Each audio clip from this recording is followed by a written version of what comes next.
On peut pas dire moi je suis Zouri, moi je suis pas Zouri, moi je suis ainsi, moi j'ai eu tant de TBA, mes karamas, ça fait de moi un surhomme. Pas du tout. Ça, c'est la voix de l'antéchrist. هو الله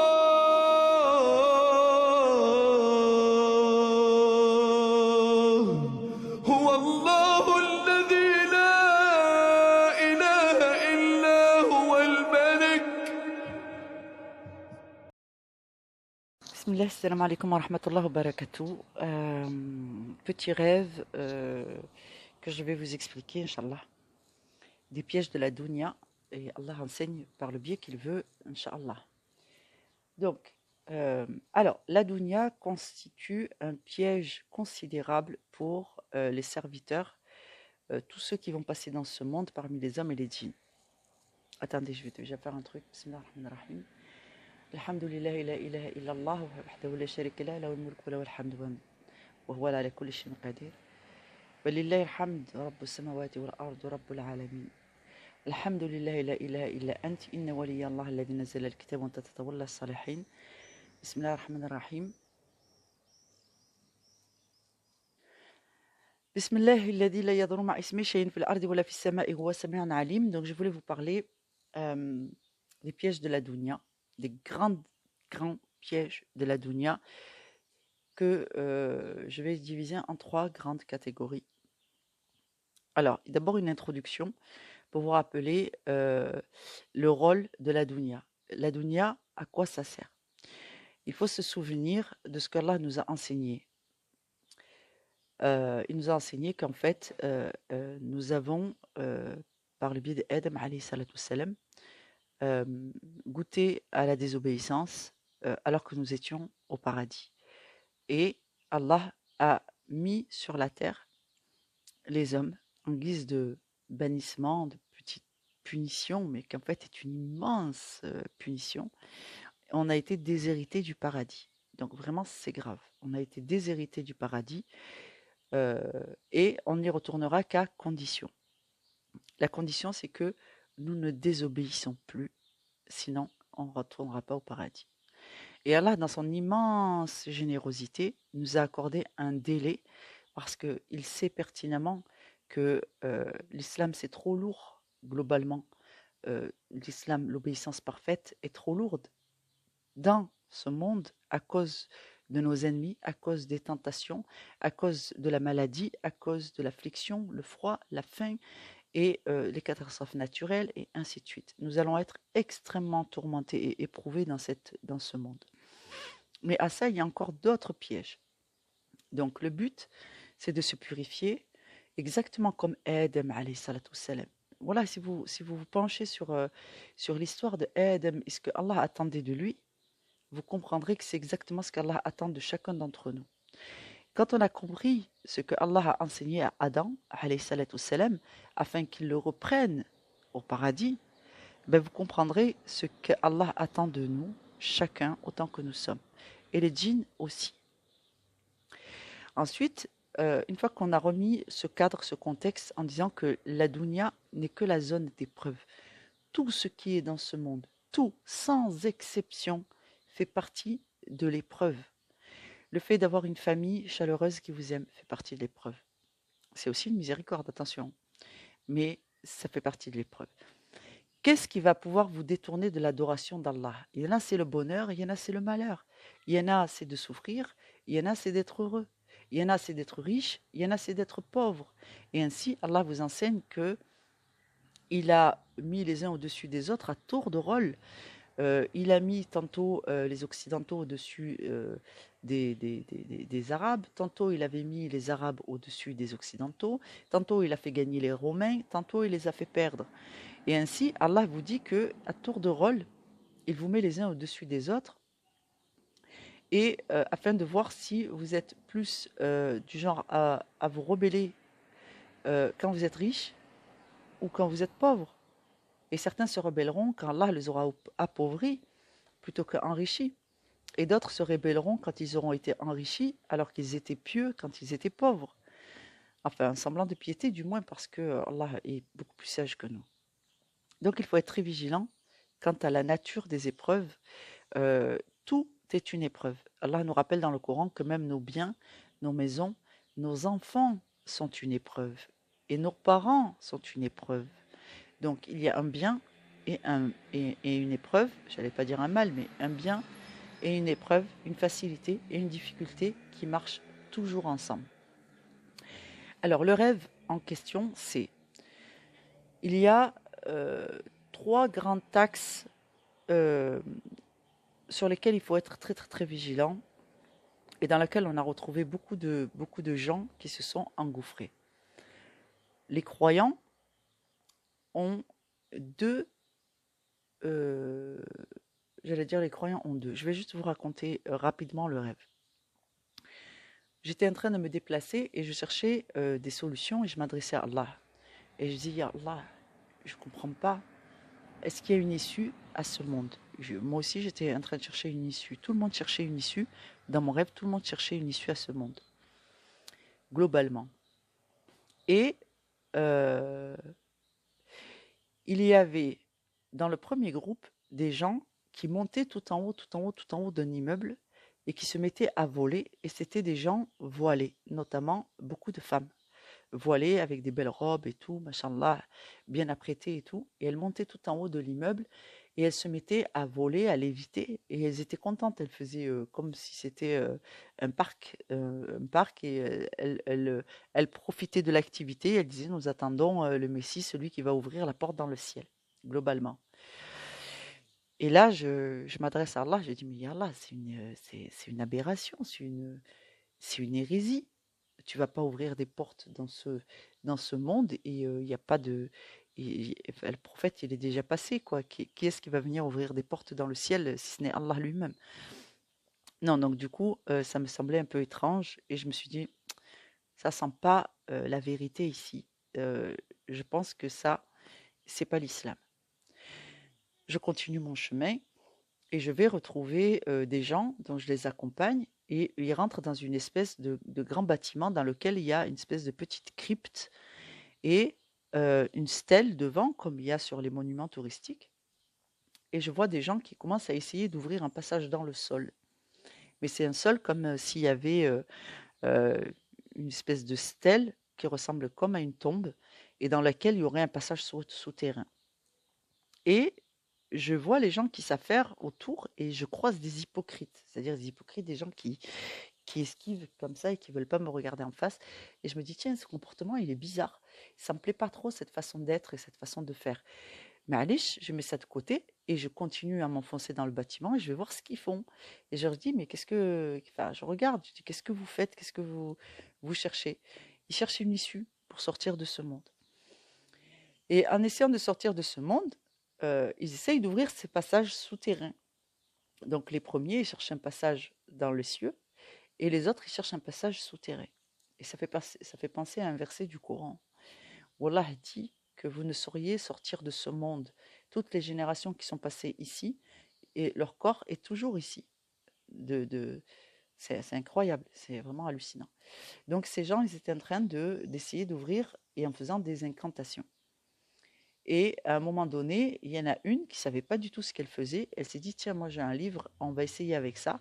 Je me suis dit, comment tu vas essayer avec un livre? Tu vas t'en servir de pied de biche? Non, là, contre toute attente. Mais tu sais, dans les rêves, c'est pas comme dans la réalité. T'es pas aussi lucide et éclairé. Donc tu te laisses porter par le rêve. Et je vois qu'elle ouvre le rêve et je vois qu'en fait, c'est des pentagrammes et des formules. Waouh! J'ai dit, oula, astaghfirullah, ça va pas du tout. Déjà, le souterrain, déjà, ça sent pas bon. Si Allah avait fait une porte, une issue pour sortir de ce monde, ça m'étonnerait que pour sortir, je veux dire, dans de bonnes circonstances, hein, de la bonne façon de ce monde, on puisse passer par là avec un livre de sorcellerie et des incantations. Pas du tout. J'ai pas validé. Je suis partie. Donc ça, c'est la deuxième option. Donc il y a ceux qui se pensent. Je vais d'abord finir la dernière étape du rêve. Et dans la dernière étape du rêve, je vais rejoindre des gens. Et ils sont comme une espèce de pergola avec un fauteuil un grand fauteuil, et ils font des pauses à tour de rôle dans le fauteuil. Et puis tantôt, quand ils ont fini de se poser dans le fauteuil, ils ont comme une espèce de grande table sur laquelle il y a une grande, comment ça s'appelle? Comme s'ils étaient en train de faire un tapis avec un métier à tisser, mais au crochet, ils étaient en train de crocheter. Une immense tapisserie, c'est-à-dire en tissu, en laine, je sais pas quoi. Et ils se relayaient, donc c'était un groupe de femmes, là encore, voilées, qui étaient là, assises, en train de passer des heures et des heures et des heures et des heures et des heures à tricoter ce tapis et à attendre et à s'occuper aux affaires de ce monde, mais sans plus, quoi, tu vois. Ils n'étaient pas ni dans l'adoration, ni dans la ibada, ils n'étaient pas en train d'attendre un messie non plus, ils faisaient rien que de tricoter et de se reposer. Donc, on tricote, on tricote, on tricote, on tricote, et puis après, on va s'allonger un peu dans le canapé, puis hop, il y a un autre groupe de femmes qui est en train de tricoter, et ainsi de suite, à tour de rôle. Et là, je regarde ça, et je me dis, mais ça peut pas être non plus une bonne issue. C'est bizarre. Il n'y a pas de, il y a rien qui, il y a rien qui, il y a rien qui, sur le plan de la ibada, qui apporte une solution. C'était étrange. Donc, j'ai beaucoup pensé à ce rêve pendant longtemps, parce que c'est pas un rêve récent. C'est un rêve qui date de l'année dernière. Alhamdoulilah. Et en fait, il me semble que aujourd'hui, comme j'ai évolué dans ma pratique, j'ai compris un certain nombre de problématiques au niveau du vocabulaire, et je me suis rendu compte qu'il y avait donc les Saharatou, on connaît le problème de ceux qui veulent le pouvoir, ceux qui veulent précipiter la fin des temps, ceux qui veulent faire avancer le décret d'Allah, le châtiment. Ils se rient, ils se rient, en fait, ils se moquent des avertissements d'Allah. N'appelez pas, n'essayez pas d'avancer l'heure du moment où vous allez quitter ce monde. Il faut passer l'épreuve, on ne peut pas fuir en fait, il faut faire face, il faut vraiment comprendre que la vie de ce monde, il faut lui faire face. On n'est pas là pour les réjouissances, on n'est pas là pour pavaner, se réjouir du temps qu'Allah nous a donné pour faire du tricot. On n'est pas là pour tricoter, on n'est pas là pour broder. Je ne sais pas si vous comprenez l'expression française, parce que les rêves parlent aussi dans la culture du rêveur. Donc Allah est très, il sait parler à ses créatures. Donc il va me donner un rêve, mais ce rêve, il va utiliser ce que j'ai de culturel en moi, de mon enseignement culturel. L'expression consacrée, quand tu es dans une discussion et que tu trouves que ça sert à rien, tu vas dire, je suis pas là pour broder. Je vais pas rajouter des choses à la discussion s'il n'y a plus rien à dire. Donc on n'est pas là pour broder, on n'est pas là pour inventer des choses ou tuer le temps. On n'est pas là non plus pour jouer aux super-héros, aux gens qui ont des super-pouvoirs, comme dans la première partie du rêve, où en fait on essaye d'ouvrir les portes dans le ciel, on pense qu'on peut voler et se donner une importance dans le destin que nous avons choisi nous-mêmes, alors que c'est Allah qui va choisir notre position à son service, et l'être humain n'a pas pour vocation d'avoir des super-pouvoirs. Donc ça aussi, c'est proscrit. Et donc, on a vu trois cas. Les gens qui attendent en pensant qu'il n'y a rien à faire. Les gens qui pensent qu'ils ont des super pouvoirs et ils vont pouvoir profiter eux aussi d'un héritage, entre guillemets, de super-héros. Mais le prophète, alayhi salatu wassalam, n'avait pas de pouvoir de super-héros. Il était extrêmement humble, extrêmement soumis, extrêmement patient.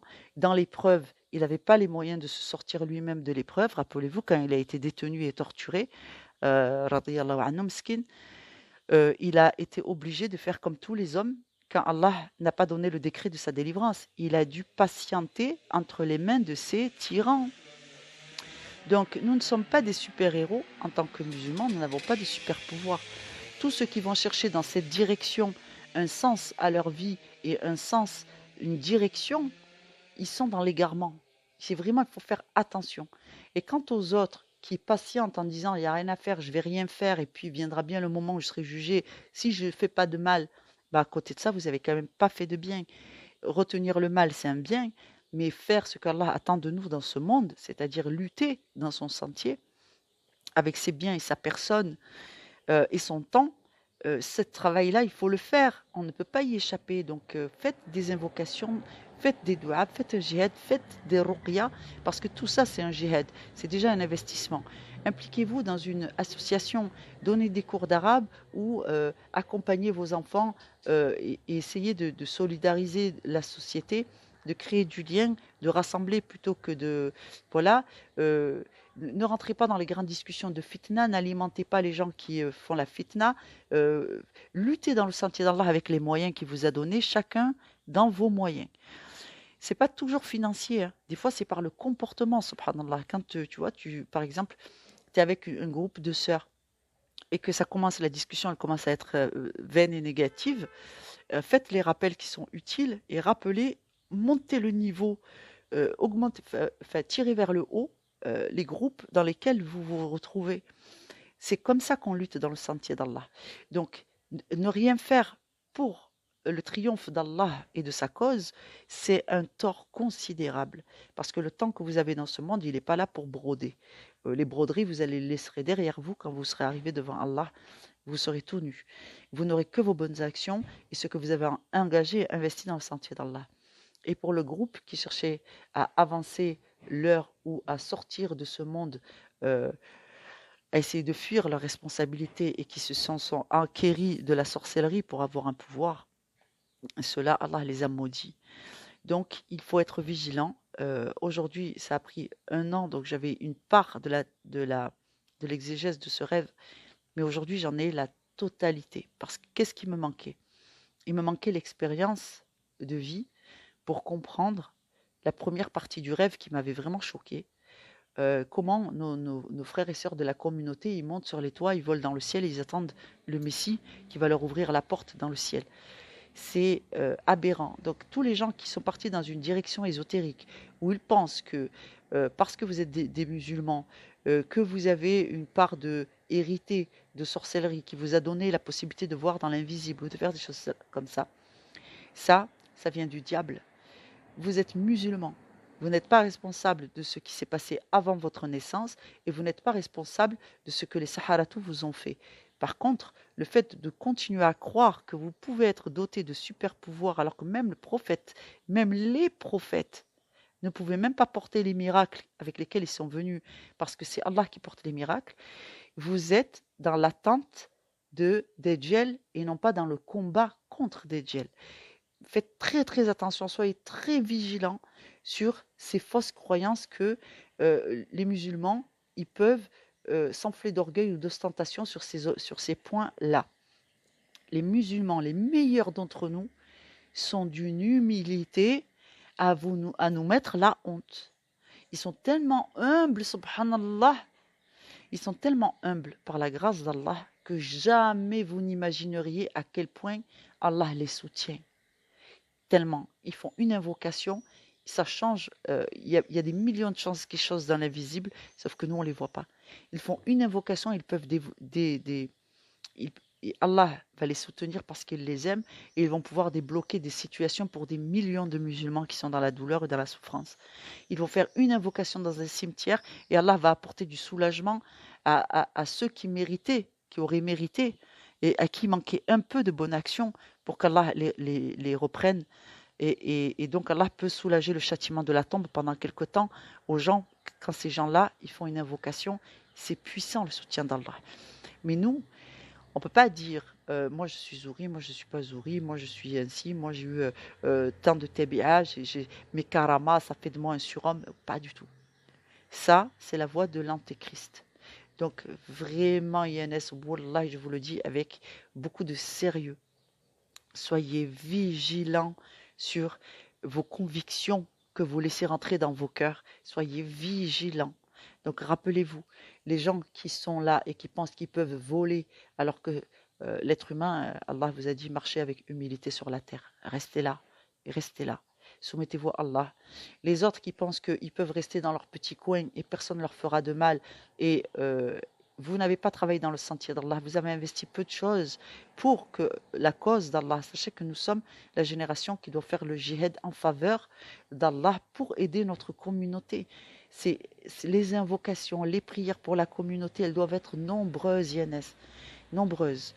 Et ne délaissez pas vos obligations, la zakat el-mal, la zakat sur votre patrimoine, la zakat sur votre la zakat el-fitr, les zakats surérogatoires, les prières surérogatoires. Ne négligez pas ces aspects-là. Ils sont hyper importants. Et pour les autres qui sont des sorciers inconscients ou des sorciers conscients, la ghalab, sachez qu'ils existent et donc soyez vigilants de ne pas vous retrouver avec des gens qui sont tributaires, qui font du shirk, qui sont dans l'association ou qui se pensent être au-dessus des musulmans parce qu'ils ont hérité d'un grand-père Saharatou qui se disait Taleb je sais pas quoi et qui leur a appris telle formule et voilà, donc soyez vigilants. Les pièges, ces trois grands pièges-là, la plupart des gens ne les voient même pas. La plupart des gens ne les voient même pas. Donc, si Allah me les a montrés en rêve, c'est que c'était vraiment important parce que je suis raqi. Je dis Allah, comment je peux aider ma communauté? C'est quoi le problème? Comment je peux aider ma communauté? Ya Allah, c'est quoi le problème? Et bien que j'avais conscience qu'il y avait un peu de ces éléments, je ne les voyais pas avec une telle clarté. Donc, je vous le transmets parce que ça vous concerne, ça nous concerne tous. Salam alaikum, tabarakallahu fikum, wa rahmatullahi wa barakatuh. Salam.